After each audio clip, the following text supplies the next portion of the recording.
Isso, a igreja deveria ser um celeiro de amor. O que atrai, o que lota uma igreja hoje? Prosperidade, cura e milagre. Né? As pessoas vão lá em busca disso. As pessoas buscam satanismo em busca da mesma coisa. Eles querem também poder, eles querem dinheiro, querem fama. Quer dizer, o diabo fez a coisa tão bem articulada, né, que ele contaminou o sistema religioso. Mas você acha, né? que o diabo agora, tá mais na igreja evangélica ou no exceções. satanismo? Hã? Você acha que o diabo está mais na igreja evangélica ou no satanismo? Olha, ele penetrou com a doutrina satânica a igreja. Eu não estou dizendo igreja necessariamente evangélica. Doutrinas, a Bíblia fala sobre isso, né, que seriam implantados em nosso meio, dentro do seio da igreja, doutrinas humanas, coisa que os caras criam, né, que está cheio de louco aí inventando moda, né? E outras são doutrinas e demônios em nosso meio. É ensinado isso. E o mais paradoxo é que muita gente sabe a verdade, eu conheço muitos líderes espirituais, sabe a verdade, mas ensina a mentira, porque a mentira dá lucro, dá dinheiro, porque você fala o que o povo quer ouvir. Aí quando eu comecei a falar, assim, eu aprendi dessa maneira, né? Me converti ao cristianismo, aprendi um monte de coisa errada. Mas eu sempre fui muito curioso de estudar, né, e ver se aquilo é fato mesmo. Assim, eu não aceito simplesmente. Você falar para mim, olha, isso é assim, né? Ok, eu vou verificar se aquilo é assim. Eu preciso entender aquilo, né? Eu não aceito fatos por simplesmente você falar. E eu percebi que tinha muita coisa que me ensinaram errado. Daí eu fui contestar com quem me ensinou. E a resposta, sim, você está certo. Só que a gente não pode ensinar isso para o povo. Porque se a gente falar isso para o povo, a gente dízimo, vai. Se a gente ensinar essa questão ao povo, porque o povo não tem que dar 10% para a igreja, né? Pronto, a gente vive do quê? Né? Mas no Novo Testamento não tem isso.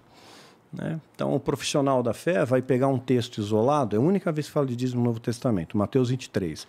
Jesus está dando uma bronca nos fariseus, não é um mandamento, uma bronca, e está dizendo, vocês dão dízimo do cominho, do escambau, tal, mas fazem tudo errado. Está dizendo que aquilo ali invalida.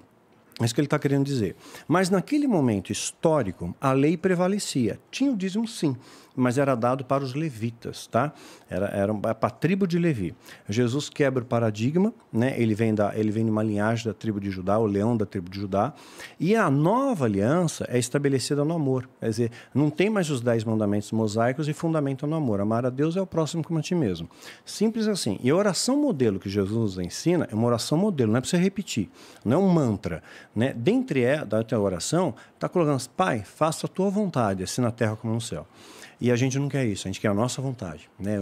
É o meu desejo. Quando eu aprendi a entregar isso para Deus, você sente mais paz. Esse é o descansar em Deus. Essa é a paz que transcende o entendimento. É um processo, não é da noite para o dia.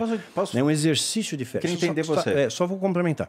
Eu já terminei. Só para não perder meu raciocínio, senão eu perco. Eu sou fácil para me perder. Né? Ultimamente ficou fácil. Vai ficando velho, né? 55. Aí, o que acontece? Jesus ele ensinou esse preceito. O Novo Testamento não tem dízimo. Como começa o Novo Testamento? Com a morte de Cristo. Né? Ali começa. Jesus é crucificado, ali há um divisor de águas. Né? A Bíblia fala que houve trevas sobre a terra por 3 horas, nenhum eclipse causa isso, e faz uma analogia à libertação do Egito também, né? A 9ª praga. Depois o véu do templo se rasga, uma série de coisas acontece e começa a nova aliança a partir daí. Na nova aliança não tem dízimo, é por amor. Todas as vezes que Paulo escreve nas suas cartas, nas suas epístolas, e ele tem a legitimidade de ser apóstolo, porque ele viu Jesus ressurreto, e hoje em dia está cheio de apóstolos. Me chamaram para ser apóstolo. Aí eu peguei e falei, não, peraí, mas a Bíblia diz que não, você tem que ser testemunho ocular da ressurreição. Mas se a gente falar isso para o povo, não dá, né? Porque o apóstolo remete prestígio, né? Então, o cara sabe que está errado. Tem vice-deus. E assim, vice-deus, querubim, o apóstolo lá que está em Portugal, ele é vice-deus na Terra. Vice-deus. Então, da igreja, Pai Poço, Pica das Galáxias. Inventa um monte de coisa. Ele é vice-deus então, na quer Terra. dizer, entrou uma soberba, uma ganância muito grande no nosso meio. Então era só para remeter prestígio, né? Mas é falso. Eles sabem que é falso. Parece assim que a fé deles se esgotou. Um dia aquilo que eles acreditaram, parece que não existe Deus, não existe justiça, não tem consequência. O que vale é o momento. Eu vou ganhar dinheiro, vou enganar esses caras e pronto. Então eu comecei a falar a verdade ensinar a verdade sobre isso, porque eu aprendi muita coisa errada. Então, Peraí, calma, tô acabando. segura aí. Não esquece a pergunta, guarda a pergunta. Né? Então, resolver isso na porrada. Então, aí o que acontece? Né? Então, Paulo, ele não vivia, isso é importante ressaltar, Paulo não vivia de dízimo das comunidades, ofertas voluntárias eram dadas para ele, em amor. Em jamais ele cobrou dinheiro de ninguém. Era em amor. É como eu vivo hoje. Há 24 anos eu estou no ministério, 24 anos eu vivo assim. Oferta de amor, né? Não tem cobrança, não tem nada. Meus vídeos são de graça, olha o livro, né? Que tem um custo, mas o royalty do livro, você sabe, livro no Brasil, ninguém vive de livro, né? Então, é assim que é. Isso é viver pela fé. É um dia de cada vez, é acreditar que Deus vai suprir isso, Deus supre. Brilha, Rodrigo. Vai, diga a sua pergunta, Não, tô brincando. Eu vejo o seu discurso, ele realmente está atrelado a Cristo, mas Sim. quando eu pergunto para você, será que o diabo, o demônio, ele está nas igrejas? Por quê? O padre Gabriele Amorfi, que foi um dos chefes do Vaticano dentro do princípio do exorcismo. Eu comprei os livros dele, achava um velhinho muito legal, um senhorzinho muito louco. E ele realmente falava, né, sobre o mal está no Vaticano, o demônio está no Vaticano. Tanto que a gente vê os crimes do próprio Banco do Vaticano que aconteceu, os crimes dentro do Vaticano, a usura, a questão de retirar demais todo o dinheiro, utilizar-se para quê dessas riquezas.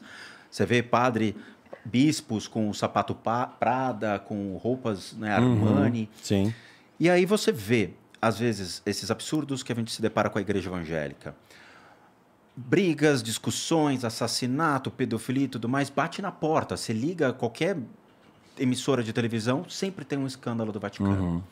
Aí eu te pergunto, o diabo realmente, você tem visto essas representações desse teu diabo dentro do Vaticano e dentro da igreja, e assim você prefere realmente se apoiar só em Cristo, longe da instituição... Jesus não veio estabelecer religião. Perfeito. Eu queria entender o seu discurso. Sim. Então, a questão de a igreja está errada, os evangélicos, nesse sentido, estão sendo enganados por um discurso de uma pessoa que não sabe o que está falando, às vezes não conhece nem a Bíblia, não se autoproclama pastor e acabou, não sabe nada. Perfeito. Eu queria entender seu especialmente a história. Porque tem contexto histórico ligado nas coisas. Tem. Se você não entender a história, você é enganado facilmente. Perfeito. Esse livro aqui que eu trouxe para te mostrar, realmente vai trazer todo esse eu tirei ponto. Foto, vou comprar. Ele vai trazer a história do diabo dentro da igreja, tá? É sensacional. E esse aqui... Não, o que a Inquisição fez, cara. É pior do que qualquer coisa... Esse aqui é acadêmico. São coisas hediondas. Que falaram, você não trouxe o livro acadêmico. Tá aqui. Tá? Esse livro é espetacular, é de um teólogo liberal. Tá? E vai te trazer pela história o que aconteceu com Cristo. Tá? Desde a época de Paulo, como os imperadores viam Cristo, a relação dos hebreus e os pagãos, a ideia exatamente... Faz alguma ligação com Cristo com os essênios ou não? Você lembra alguma coisa? Esse escritor faz. Legal. Faz, até por causa de Judas, que foi um essênio na época, e eles criaram um conglomerado de Qumran, ou Quiran, com a ideia... Era um zelote também, né? Com a ideia de tirar o imperador do poder. Tibério e Pilatos. E ele faz menção nesse livro aqui, dizendo que Tibério porque era tem um hiato, o pior de todos. Jesus desaparece por um período. Quando Jesus nasce, foram 3.000 crucificados na época de Jesus, direto. Até ele atingir a maioridade, entender o que está acontecendo e se tornar um socialista naquele período, onde ele tirava dos ricos para dar para os pobres. E realmente criar uma unicidade do povo que precisava estar na terra de Jerusalém, como realmente era de direito deles. Sim. E os imperadores criavam cemitérios onde não podia, violavam as terras dos judeus, criavam aquedutos onde não podiam. E Tibério é que realmente deu a ideia de crucificar. Porque Pilatos olhou e falou, cara... Lavou as mãos. Ele falava, eu gosto de Jesus. Sim, eu gosto. Não vejo mal E ele fala nele. no livro aqui. Ele relata, um teólogo liberal fala, não vejo mal em Jesus. Tá. Tá? E você lembra o que os judeus falaram? Lembra Então, neste livro aqui, ele traz o excesso do apelo de Jesus. Porque quando Jesus fala, eu sou líder desse povo, líder dessa nação, foi o gatilho que Tibério falou, então beleza, eu vou matar o líder e o povo se calma. Mas os hebreus, os judeus, eles não assumiam ele como... Não consideravam nem líder. como um herdeiro de Davi. Porque quem entra como herdeiro de Davi foi o irmão de Jesus, Tiago. Onde teve uma grande cisão e até uma briga. Foi o primeiro a ser decapitado. Tá? Então, assim, Jesus teve muitos irmãos e teve filhos. Sim. Então, assim... filhos, não vou entrar no mérito. Mas assim, esses livros de teólogos liberais trazem isso, tá? Então, eu recomendo que as pessoas comprem e leiam, porque traz o que o Mastral fala, mas no ápice de mais história, mais alicerces, tá? Então, assim, aquilo que você me perguntou, né, sobre as doenças, as enfermidades, as energias espirituais, e o Mastral também estava alimentando, o ser humano ele tem 3 gatilhos que são decisivos para que ele possa cometer um crime ou possa se tornar influenciável para cometê-lo. Você tem a sua mente, você tem as suas emoções e você tem a vontade.